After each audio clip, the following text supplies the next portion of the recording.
जोहार नमस्कार। खबरें जो रहती हैं चर्चा में, खबरें जिस पर बातें होती रहती हैं, कुछ नवीनतम ताजा खास खबरों में से कुछ खबरों पर आइए नजर डालते हैं। देखिए 5 मिनट में 15 खबरें। पहले राष्ट्रीय सुर्खियां। पृथ्वी की ओर बढ़ रहे विशाल एस्टेरॉइड की चांद से टकराने की संभावना से वैज्ञानिक चिंतित। अगर यह एस्टेरॉइड चंद्रमा से टकराता है तो इसके परिणामस्वरूप एक बड़ा गड्ढा बन सकता है, क्योंकि चंद्रमा पर वायुमंडल नहीं है। वैज्ञानिकों का कहना है कि चंद्रमा पर टकराव से मलबा अंतरिक्ष में फैल सकता है और कुछ मलबा पृथ्वी पर गिर सकता है, जो एक बड़ी तबाही का कारण बन सकती है। इस तबाही की जद में दक्षिण एशिया के देशों जैसे भारत और पाकिस्तान भी आ सकते हैं। नेपाल की राजधानी काठमांडू से बड़ी खबर। उप प्रधानमंत्री और वित्त मंत्री विष्णु प्रसाद पौडेल और पोखरा मेट्रोपॉलिटन मेयर धनराज आचार्य शनिवार को एक सार्वजनिक कार्यक्रम में गुब्बारा फटने के कारण झुलस गए हैं। इन्हें आनन फानन में हेलीकॉप्टर के जरिए काठमांडू ले जाया गया। प्रधानमंत्री किसान सम्मान निधि योजना का 19वीं किस्त का इंतजार अब खत्म होने वाला है। पीएम नरेंद्र मोदी इस योजना की 19वीं किस्त 24 फरवरी को बिहार के भागलपुर में जारी करेंगे। सभी किसानों के खाते में आएंगे 2-2 रुपए। रोहित शर्मा की अगुवाई वाली भारतीय क्रिकेट टीम 19 फरवरी से शुरू होने वाली आगामी आईसीसी चैंपियंस ट्रॉफी में भाग लेने के लिए मुंबई से दुबई के लिए रवाना हो गई है। भारतीय टीम के सभी group A match Dubai international stadium में होंगे, जबकि बाकी मैच पाकिस्तान में होंगे। राष्ट्रपति द्रौपदी मुर्मू ने कहा कि विकसित भारत के निर्माण में युवाओं की प्रतिबद्धता और उत्साह बेहद महत्वपूर्ण साबित होगी। हमारी बेटियां विज्ञान, इंजीनियरिंग, प्रौद्योगिकी, गणित में पीछे नहीं है। इनोवेटर्स और उद्यमियों को पारंपरिक समुदायों के ज्ञान के आधार की अनदेखी नहीं करनी चाहिए। मौका था बीआईटी मेसरा के प्लेटिनम जुबली समारोह का। महामहिम यहां बतौर मुख्य अतिथि शिरकत करने पहुंची थी। राम गोपाल वर्मा ने चेक बाउंस मामले में फैसले के खिलाफ सत्र न्यायालय में दायर की याचिका। पिछले महीने विलेपार्ले की एक फर्म द्वारा दर्ज चेक बाउंस मामले में अंधेरी मजिस्ट्रेट कोर्ट ने फिल्म निर्माता राम गोपाल वर्मा की कंपनी को दोषी ठहराते हुए 3 महीने जेल की सजा सुनाई थी। कोर्ट में उनकी गैरमौजूदगी के कारण उनके खिलाफ गैर जमानती वारंट भी जारी किया गया था।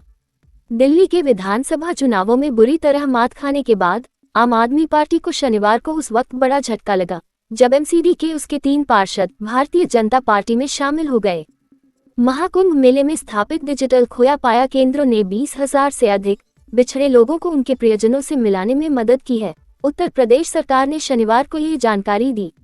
बिहार और यूपी के बीच यात्रा करने वाले लोगों के लिए एक बड़ी खुशखबरी है। केंद्र सरकार ने नया ग्रीनफील्ड 4 लेन नेशनल हाईवे बनाने के प्रस्ताव को मंजूरी दे दी है। ये 4 लेन नेशनल हाईवे बिहार के बेतिया और यूपी के कुशीनगर बीच बनाई जाएगी। सीएम नीतीश कुमार ने प्रगति यात्रा के क्रम में शनिवार को बक्सर जिले को 476.02 करोड़ रुपए से अधिक की सौगात दी। केंद्रीय जांच ब्यूरो सीबीआई ने बिहार के नागरिकों से भ्रष्टाचार के खिलाफ चल रही मुहिम में मदद करने की अपील की है। सीबीआई ने बताया कि अगर किसी को केंद्र सरकार के कार्यालयों जैसे रेलवे, पोस्ट ऑफिस, जीएसटी और आयकर विभाग या अन्य सरकारी उपक्रमों के अधिकारियों से रिश्वत मांगने की जानकारी हो तो वे इसकी सूचना तुरंत सीबीआई को दें। पश्चिम बंगाल पुलिस ने बांग्लादेश से अवैध तरीके से भारत आने वाली एक ठग महिला को लेकर आगाह किया है। ये महिला पहले पुरुषों को अपने मुंह में फंसाती है और फिर मौका पाते ही उससे फर्जी तरीके से शादी कर लेती है। शादी के कुछ वक्त बाद महिला उस पुरुष के खिलाफ घरेलू हिंसा की शिकायत करती है और केस वापस लेने के नाम पर लाखों रुपए ऐंठ कर फरार हो जाती है। महिला की पहचान सहाना सादिक के रूप में हुई है। अब खबरें झारखंड की। चोरी छिनतई की तफ्तीश करने गए पुलिस के एक जवान पर हमला कर दिया गया। उससे उसका हथियार तक छीनने की कोशिश की गई। प्रतिरोध करने पर उसके साथ मारधाड़ की गई। इस मारधाड़ में जवान बेतरह जख्मी हो गया। जल्दबाजी में लहूलुहान जवान को अस्पताल पहुंचाया गया, जहां इलाज के बाद उसे छोड़ दिया गया। घटना देवघर के नगर थाना क्षेत्र के क्लब रोड के पास हुई।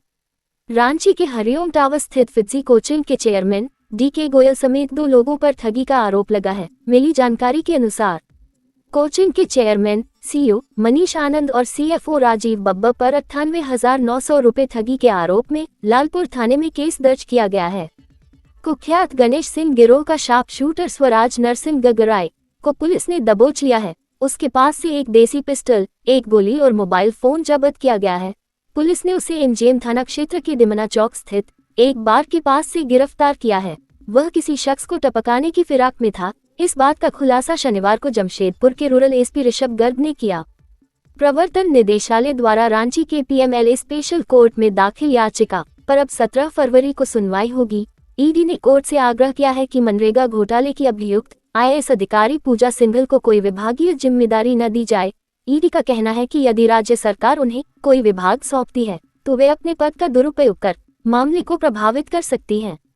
दिल्ली में आयोजित अंतर्राष्ट्रीय पुस्तक मेले में झारखंड की लेखिका रेणुका तिवारी द्वारा लिखित दो जग की हूरें का लोकार्पण सह संवाद कार्यक्रम प्रलेख प्रकाशन के स्टॉल पर किया गया। ज्ञात हो इसी प्रलेख प्रशासन द्वारा जमशेदपुर की लेखिका डॉक्टर प्रियंका सिंह की पुस्तक भूमंडलीकरण और साहित्यिक पत्रकारिता विगत दिनों बेहद चर्चा में रही है।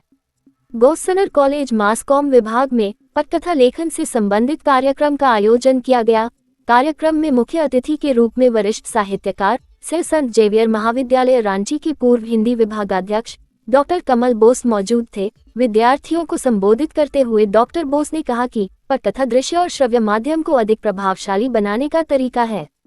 टैगोर हिल स्थित लिटिल फ्लावर स्कूल में सिस्टर क्रिस्टीना मेरी एसेमाई ने अपने धार्मिक जीवन के 60 वर्ष पूर्ण होने के उपलक्ष्य में हीरक जयंती डायमंड जुबली समारोह हर्षोल्लास के साथ मनाया।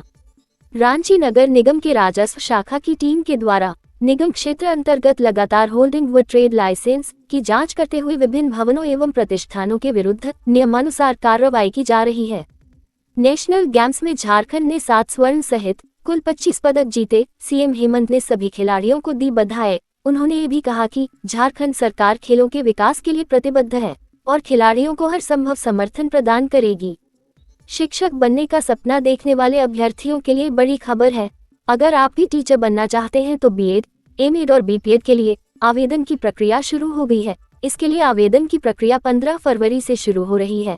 आवेदन करने की अंतिम तिथि 15 मार्च है। 20 अप्रैल को इसकी परीक्षा आयोजित की जाएंगी। आवेदन करने के लिए सामान्य वर्ग के छात्रों का आवेदन शुल्क 1000 रुपये रखा गया है, तो वहीं पिछड़ा वर्ग के छात्रों का शुल्क 750 रुपये है, जबकि अनुसूचित जनजाति, अनुसूचित जाति और महिलाओं के लिए आवेदन शुल्क 500 रुपये है। तो कैसी लगी आपको हमारी ये खबर, ये हमें कमेंट बॉक्स में लिखकर ज़रूर से बताएं। और ऐसे ही नवीनतम ताज़ा अपडेट्स, खास खबरों से रूबरू बने रहने के लिए बने रहें हमारे संग। कैमरा के पीछे से मेरा सहयोग कर रहे अजय महतो, आनंद चौहान और युगल किशोर भगत के साथ मैं यजत पिंटू रांची।